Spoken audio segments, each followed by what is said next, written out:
Hello, everybody. Welcome to our presentation on Bell's palsy. My name is Marina Souden, and my group members were Jenna McCafferty, Simone Dukes, and Taryn Chambry. Let's get started. So, what is the history of Bell's palsy? This disease is a neurological disorder named after the surgeon, Sir Charles Bell. Sir Charles is considered to be the first to discover Bell's palsy, also known as the idiopathic facial paralysis. Even though Sir Charles Bell is known to be the first to discover Bell's palsy, the earliest recording of this disease ranges back to the year of 1683. Bell's palsy accounts for 60 to 70% of unilateral facial paralysis.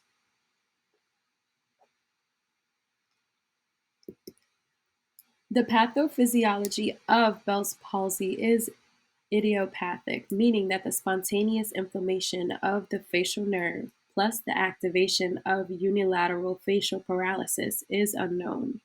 Although viral infection or autoimmune diseases such as herpes and Guillain-Barré syndrome has a history of causing the onset of Bell's palsy.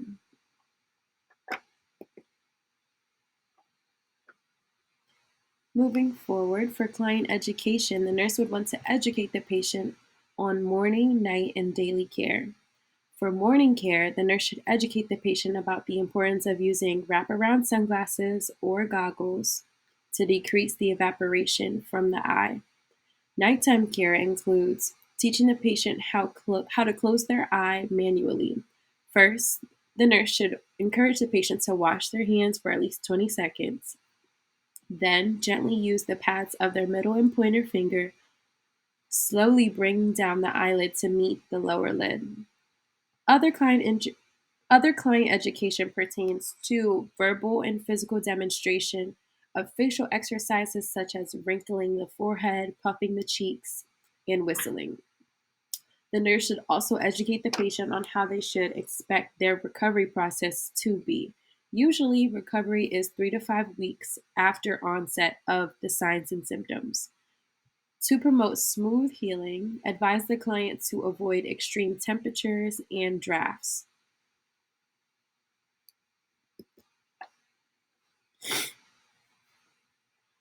Expected findings include a rapid onset of mild weakness to total paralysis on one side of your face.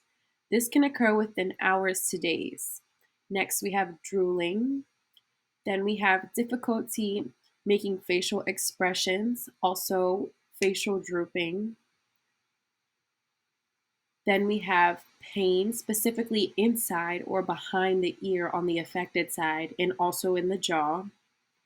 Then we have increased sensitivity to sound, headaches, loss of taste, and a decreased amount of tears and saliva.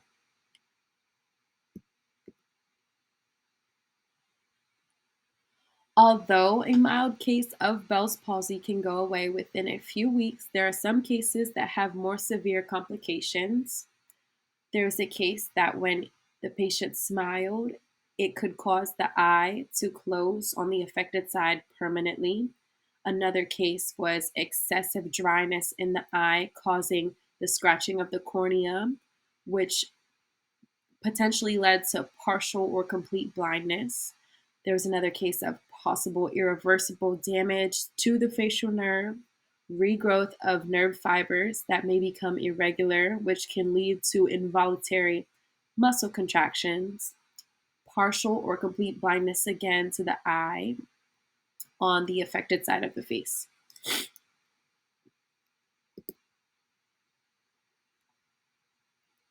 Some risk factors are age. The most common age groups affected are ages between 15 and 45.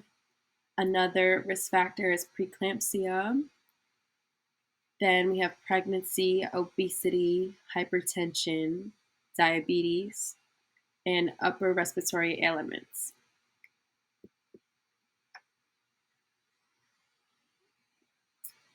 So, nursing care should involve maintaining a soft and nutritional diet with foods that are easily chewed, swallowed, and digested.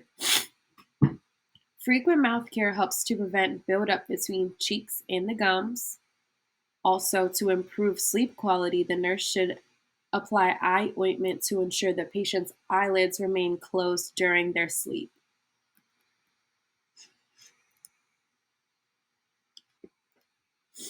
Next are medications and alternative medicine. First, we have corticosteroids. These are used to reduce the swelling of the facial nerve. Then, added to the steroids would be antivirals. This may be beneficial for Bell's palsy, but has not been proven for everyone. Acupuncture is another form of alternative medicine. This helps stimulate your muscles and nerves for some relief for the patient. Then we have biofeedback training that can help the patient control their muscles better. Then we have this toxin that is used to help promote the symmetry of the patient's face and can also relieve symptoms of those muscle spasms that the client is experiencing. Moving forward, we have therapeutic procedures for medication administration. Again, we're going to go in with that corticosteroid, specifically prednisone. This treats acute and chronic inflammatory and immunosuppressive disorders. Some adverse effects and reactions of this corticosteroid are seizures, heart failure, adrenal insufficiency, GI bleeding, pancreatitis, hypernatremia, and hypokalemia. Another therapeutic procedure would definitely be physical therapy. Here, the patient will learn how to massage and exercise their facial muscles to prevent shrinking and shortening. Then, although surgery is no longer recommended as a therapeutic procedure, there is a form of decompression surgery that was performed to relieve pressure on the facial nerve that opens the bony passage that the nerve passes through.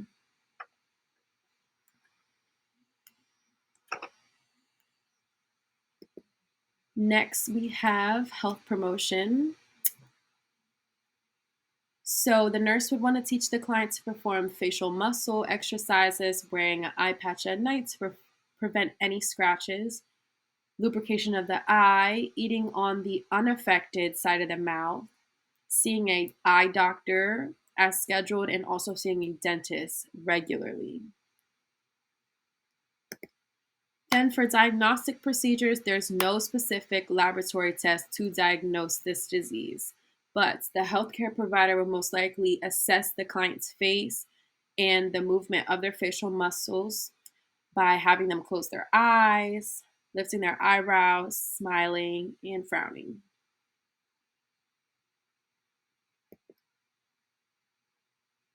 Continuing with some more laboratory tests, we would go in with an MRI or a CT scan to rule out any possible tumors or skull fractures because these would be sources of pressure on the facial nerves.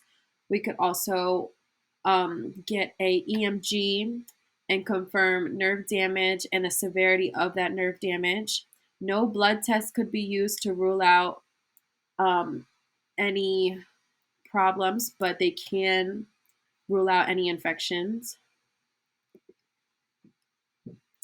And here we are on the NCLEX question slide. So I have two very short videos that one is a select all that apply and one is just a multiple choice answer. I'm going to play for you guys and I want to see if you guys have been paying attention. And let's go ahead and play the first one.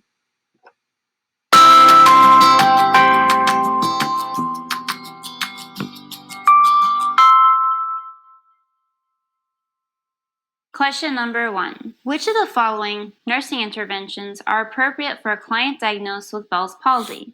Select all that apply. A. Encourage the client to do facial exercise such as wrinkling of the forehead. B. Remind to never blow out the cheeks, just like when performing a whistle. C. Eye ointment should be applied at daytime but not recommended before going to bed. D. Encourage to use an eye shield specifically when going out. E. Apply local heat opposite to the affected side. Or F. Teach the client how to manually close the eyes before going to sleep. With select all that apply questions, You have to carefully analyze the answer options one by one. In option A, encourage the client to do facial exercises such as wrinkling of the forehead. You should instruct your client to do this because this may reduce the risk of further damage. In option B, remind never to blow out the cheeks just like when performing a whistle. This is a valid exercise which you actually should teach your patient. Therefore, this answer option is not correct. In option C, eye ointment should be applied at daytime but not recommended before going to bed. Applying eye ointment will promote adherence of the eyelid and thus prevent injury. This is an intervention that will protect the eyes at night. During the day, regular eye drops are recommended, making this answer option wrong. In option D, encouraged to use an eye shield, especially when going out. This is also an intervention that would protect the eye and prevent injury. So this answer option would be correct. In option E, apply local heat opposite to the affected side. This can be therapeutic and also help with sore muscles. And finally, option F, teach the client how to manually close the eyes before going to sleep. This is correct because it will help prevent injury to the eye, making the final incorrect answer options A, D, and F, because all of these interventions will help with Bell's palsy. Heat should be applied to the affected side, making this answer option not correct.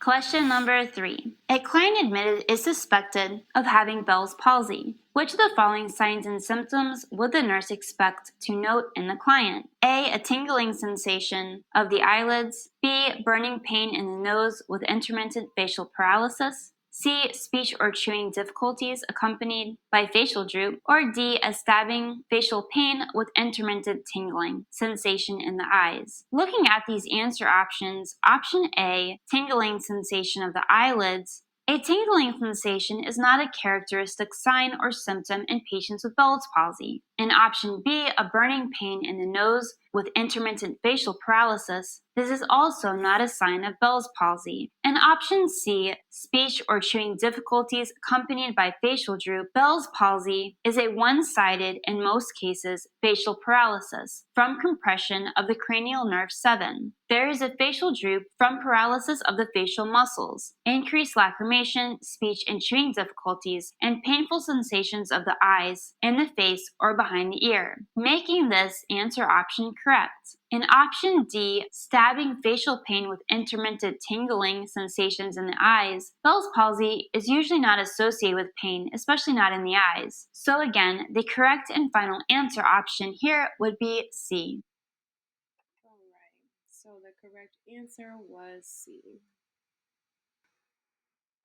That concludes our presentation on Bell's palsy. Thank you for watching and listening. The next slides are our references. And have a great rest of your semester.